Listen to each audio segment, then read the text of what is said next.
San Francisco got soaked this afternoon. The slow-moving storm even triggered a flash flood warning. Fortunately, that warning has expired.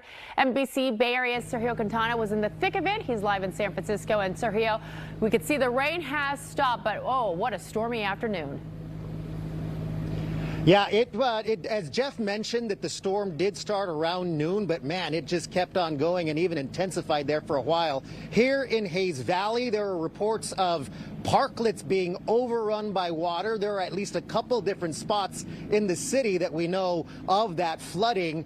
It started around noon, intensified around 1, but it did not let up until 3. That is several hours of rain. Check this video out. This was shot on Franklin Street near Fort Mason. You can see runoff rushing down the hill and the wake of the water as that city bus drives through. The person who posted this video on social media jokingly called this the Franklin River, referring to the street. At Folsom and 17th Street, which is often prone to flooding, we saw business owners and residents had already set up their water barriers, and city crews were out with a suction truck, and they were also assembling the heavy-duty water barriers. This is a storm system that was very intense for the first hour or so and then let up a bit, but continued with steady rain until about 3 p.m. And it all seemed to have started off with a bang. This is a social media post from Jeremy Rosenberg. Our whole office jumped when lightning and thunder hit. He says he's from the East Coast, so he's familiar with those loud thunderclaps.